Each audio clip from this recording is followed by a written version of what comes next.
دنیاوی علم ہو یا دنیاوی کوئی فن اور ہنر ہو تو اس کے اندر ہر بندہ جناب اپنی جان بچانے کے لیے بڑا محتاط ہو، ہر ادارہ حرکت میں آ جائے، قانون حرکت میں آ جائے، لا انفورسمنٹ ایجنسیز حرکت میں آ جائیں کہ نہیں ہم یہاں وائلیشن نہیں ہونے دیں گے۔ جو جہاز اپروو ہوں گے، جن کی فٹنس چیک ہوگی، جنہوں نے جناب فیس پے کی ہوگی، جن کے پاس اتھارٹی ہوگی، جن کے پاس ممبرشپ ہوگی، جناب جو گورنمنٹ کے اس دائرہ کار میں ہوں گے وہی یہاں پر جہاز لا سکتے ہیں یا اڑا سکتے ہیں۔ پرائیویٹ بھی کسی کا ہو تو اس کی بھی ساری ٹرمز اینڈ کنڈیشنز پوری کر کے اور پھر انسان جو ہے اپنا فوکر طیارہ بھی کسی نے اڑانا ہو، چارٹر طیارہ اڑانا یا اڑوانا ہو تو ساری مراحل گزر کر اس کو اجازت ہوتی ہے۔ ایسا ہے یا نہیں ہے؟ ڈاکٹر کے لیے بھی ایسا ہی ہے۔ آپ میں سے یا مجھ میں سے کوئی بھی شخص جا کر ہم سپریم کورٹ کے جج کی سیٹ پہ بیٹھ کے فیصلے لوگوں کا کر سکتے ہیں؟ بھائی کیوں نہیں کر سکتے؟ ہمارے پاس ڈگری نہیں، ایکسپیرینس نہیں، لائسنس نہیں، تجربہ نہیں، علم نہیں۔ تو جب ہوگا پھر آہستہ آہستہ آہستہ 5 سال 10 سال 20 سال جتنا بھی اس کا دورانیہ، پھر جا کر اس قابل ہوں گے۔ تو عالم دین بننا یہ اتنا آسان ہے؟ قرآن میں رائے زنی کرنا، قرآن کی تشریح بیان کرنا، دین اسلام کو بیان کرنا۔ دین اسلام کیا ہے؟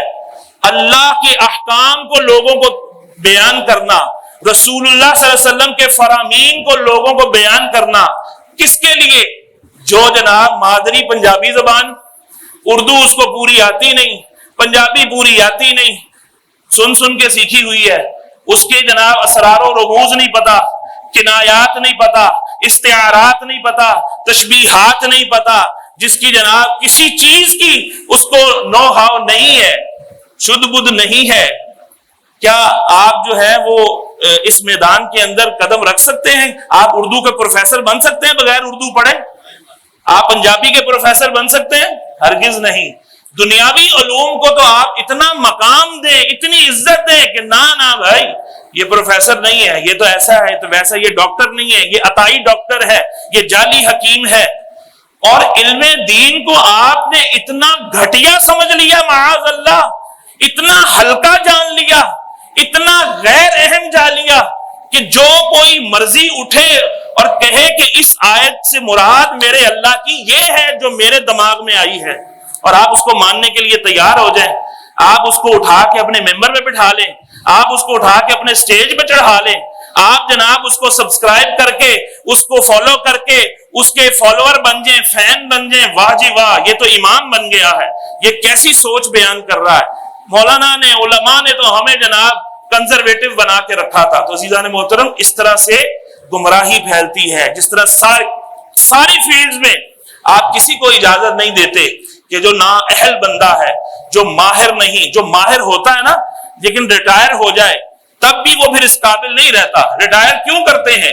کیونکہ اس کی قوتیں ویسی نہیں رہتی، جسمانی قوتیں، دماغی قوتیں، ذہنی قوتیں، اس کا سٹیمنا، اس کا علم، اس کا سب کچھ اب وہ کمزور ہو جاتا ہے وقت کے ساتھ ساتھ۔ تو ادارے کہتے ہیں حضور ہم آپ کو گھر بیٹھے ہی پینشن دیں گے، آپ تشریف لے جائیں، اب فریش دماغ آنے دیں، فریش نالج، لیٹسٹ نالج، جائیں فلاں ملک سے کورس کر کے آئیں، فلاں ملک سے کورس کر کے آئیں، فلاں ایسے لوگوں کو ہائر کر کے اور پھر سروسز دی جاتی ہیں۔ اور قرآن مجید اور حدیث مبارکہ معاذ اللہ ثم معاذ اللہ مظلومانہ طریقے سے جو ہے وہ پکار کر کہہ رہے ہیں کہ علماء کے علاوہ ہمیں کوئی ہاتھ نہ لگائے تفسیر بیان کرنے کے لیے۔ پڑھے تو سب پڑھیں، یاد کرنا ہے سارے کریں، حافظ بننا ہے سب بنے، عالم بننا ہے تو جناب ایک ڈگری لینے کے لیے کم از کم 8 سال تو جو مروجہ ہے وہ تو پہلے آپ کریں، اور اس کے بعد پھر آگے فیلڈ ہے، پھر آپ بڑھیں گے، اور آپ جتنا آپ کی دوڑ ہے، ہمت ہے، پھر آپ اس فیلڈ میں آئیں گے۔